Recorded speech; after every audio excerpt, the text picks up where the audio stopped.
Okay, so on the other hand, given all that distress and the failure of fiscal policy and monetary policy to resurrect the economy or resurrect the asset values so that we're no longer upside down, we also have something else that really staggers the imagination. There's another group or another segment of the market that is richly being refinanced, and that is the public debt markets. The public debt markets, any company that can reach the public markets. So the question becomes, where are the financing sources from these public, who's providing the capital to XYZ company that has public debt and registered stock in the secondary market? This is a totally new story and a very interesting story. And I only learned of it. Certainly you don't learn of this in textbooks, and it doesn't even make the newspapers very much. It's a hard search. It's something called the repo market or the repurchase market. Sometimes it's called the carry trade. The carry trade, i.e., I'm an investor. I'm a risk-loving investor. I'm seeking private capital to lend to me on the basis of I will take this private capital and borrow the money, and I will buy an asset and pledge the asset to the loan, i.e. collateralized borrowing. And it's working. It is something called the repo market. Let me explain how it works. It's not all that difficult to understand. The terminology of the market is somewhat strange, but it has its own terminology. It goes like this. On the right-hand side, let's say we have a conservative institution.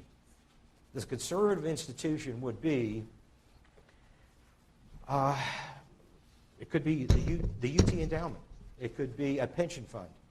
An institution that is not a risk taker, they're just seeking income to service their obligations. And in an environment like this, they enter as a funder in the repo market in two ways. For one, they might be sitting there scared to death of buying any kind of market debt, as I have been generally, and they might be sitting there with a treasury as an asset. The problem with holding a treasury as an asset, running an endowment fund, you need income to provide the lights in this building. But the yield on the short-term treasuries are less than 10 basis points. So you have a safe asset, but no income. And without income, you're not providing the income to service whatever it is, the church, the foundation, the university, the pension fund, or whatever. So basically, here's the transaction that motivates these people. They'll sell the treasury, take the proceeds, and with the proceeds, they will make a loan to a risk taker. And when I say risk taker, read that as hedge fund or in iBank. And what I also am picking up in one of the readings that I'll run through, it even seems to me that the commercial banks are becoming the risk takers as well, which led to the Paul Volcker rule of don't let commercial banks engage in trading activity on their own account. Basically, the conservative institution sells their treasury that's generating like 8 basis points, and with the proceeds, they make a loan to a risk taker who could, as I say, be a hedge fund, an iBank, even a commercial banker. It could be me, if I were that lucky. If I could access that market, I would do it. And basically, the terms are this loan is going to earn more than that 8 basis points on the treasury, and that market is generally in something like 25 basis points, which is not a heck of a lot in today's low interest rate short-term, the low interest rates on short-term product. But they feel pretty good about it because the terms of the loan is it has to be over-collateralized by some kind of asset, market asset. And basically the market has a sliding scale of what kinds of assets they can use as collateral, and the riskier the asset, the more of their own capital they have to put up. So basically, from the point of view of the conservative institution, they are making a loan that is over-collateralized. The amount of over-collateralization in turn determines how much capital the risk taker has to put up. Now, the thing that will really amaze you about, well, here are the other terms of this market. It's called the repo market or the repurchase market. The maturity of these loans are overnight, which leads to some astonishing things. Basically, the risk is one day. If you don't think the collateral is going to fall apart tomorrow, by tomorrow, you think that collateral is good and it secures your loan. And I'll get to that in a minute. In fact, the carry trade has moved into Greek debt because there's about 2 weeks before Germany will tell them whether or not they're going to bail out or not. And they don't think anything's going to happen in 2 weeks of the value of those. So you see what starts to happen in the market. Capital gets directed to the risky stuff. Because the risky stuff, let's say if it were junk bonds in last November, if it were junk bonds, they paid 22%. The cost of the loan is 1/4 of a point. Look at the spread you open up. You get your money at 1/4 of a point. In the junk debt market, you were getting 22, and you might have some transactions costs. So basically, you're making 21% on other people's money, and then the question becomes, how much capital do you have to put up? And that's totally determined by the lender, whatever makes them comfortable. And basically, the lender says, look, if I think overnight there's not much chance this collateral is going to melt, but it could, you're going to have to put some of your own capital up as a protection in case this asset falls apart overnight, so that you're in the first loss position. The borrower is in the first loss position.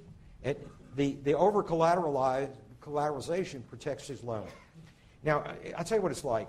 It's like I go to a commercial bank, and there are 2 ways I can deal with you. One is, please lend me some money. I want to buy a rent house, let's say. And they'll say, okay, that's 20% down, so I could take my capital and ramp it up 5 times.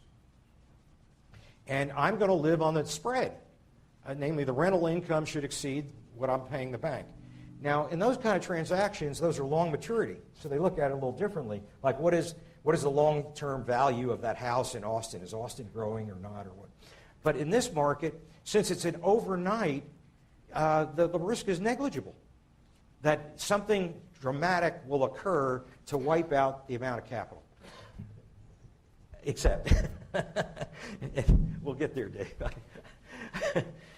But you see what's going on. Basically, what we're doing is reallocating from riskless entities, for example, UT endowment, people who do not care to take risk, and they're making over-collateralized loan, and they on an overnight basis. So their risk is that this asset falls apart in 1 day.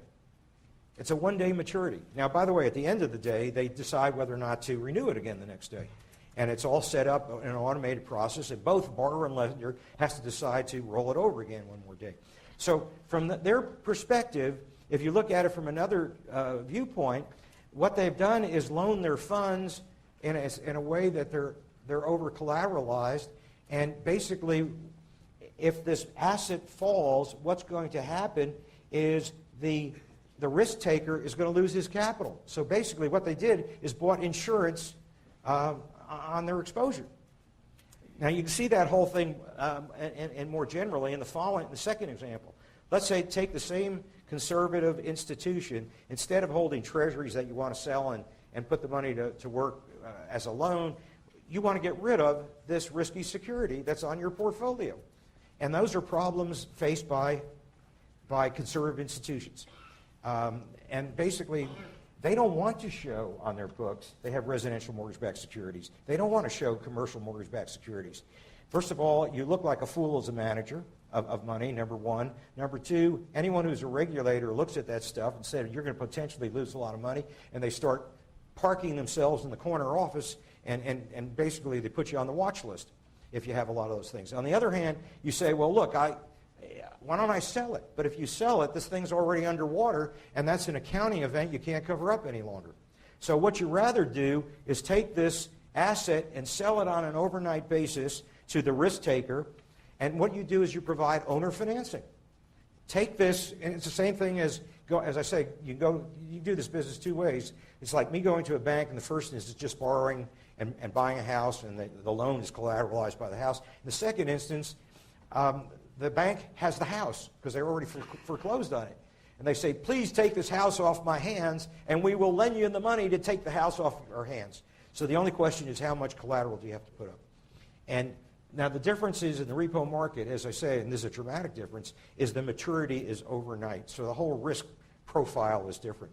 So basically what you have is a terrible asset you want to get rid of. Now the thing is, if you sell it on an overnight basis, the accountants do not have to write down the loss that already exists, or just a small fraction of it, as I understand the process. So you can get it off your books. You can hide it so the regulators and the board of directors don't see it.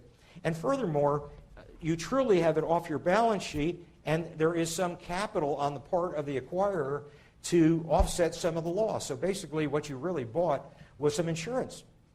And as long as the value of the asset didn't fall far enough so that the asset the next day is below the loan. So the first loss position is now taken over, not by you, but you bought some insurance depending on how much you required in down payment. So either situation motivates these trades. Now what has happened in the repo market, to the tune of about $800 billion last year, money was moved from conservative institutions to risk takers, and the risk takers, furthermore, were underwater. They were hedge funds that were underwater to begin with. Why not take more risk? There was no regulator to shut them down, and the people who capitalized the hedge funds couldn't get their money out except over a schedule over several years. So basically, they were underwater, and they call that gambling for resurrection. You might as well, if you're underwater, you might as well roll the dice big. And that's what they did. And they made out. And basically the reason they made out is not because fundamentally these securities were better, but the volume of this took place in such a large degree that whoever got in first benefited from the other people behind them buying that security and pushing the price up. This is the method by which junk bonds doubled in price last year, or about 80% increase in price. Not so much because the underlying credit value was different or better, but simply because the risk takers were willing to play the game. Now, what absolutely startles me is this Meredith Whitney piece, and it would be, and it's about fourth from the end. Meredith Whitney, upper left-hand corner. And one should subscribe to Meredith Whitney if you can. What she said is in the fourth bullet point, since the Fed announced its agency mortgage-backed security purchases, I didn't get to that. This is an important omission. When I said the Fed was buying assets and they doubled their balance sheet, or they increased their balance sheet by 144%, in 2008, they basically funded the risky financial institutions. It was something called it didn't say on their balance sheet, this is a loan to Goldman Sachs. What it said on their balance sheet, this is a term, a TALF, which is what? Term Asset Something Program, or facility. Thank you, facility. The F was facility. Basically, they were lending money to hedge funds and iBanks, but they didn't want to say so, so they had a program, and this is the volume of the program. Basically, the Fed started their purchasing program by supporting the institutions. By mid-year, the institutions were able to fund themselves in the market, and the Fed took its entire portfolio, and since like middle of last year, and has put $1.25 trillion into the mortgage-backed market. So basically, the Fed is funding you and I at this point.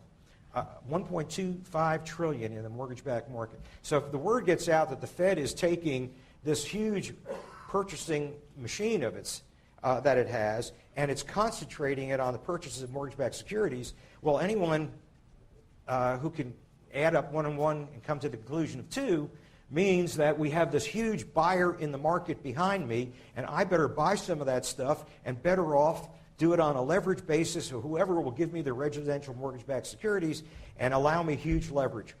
Because I got this big buyer behind me called the Fed who's about to buy $1.25 trillion. So that's basically what she's saying in this third bullet point. Since the Fed announced its agency mortgage-backed security purchase program in November 2008, the agency market has moved roughly 800 basis points in some cases. So the yield, I presume, has declined by that amount. So the price, and the students in here from my class, we're going to have an exam this week.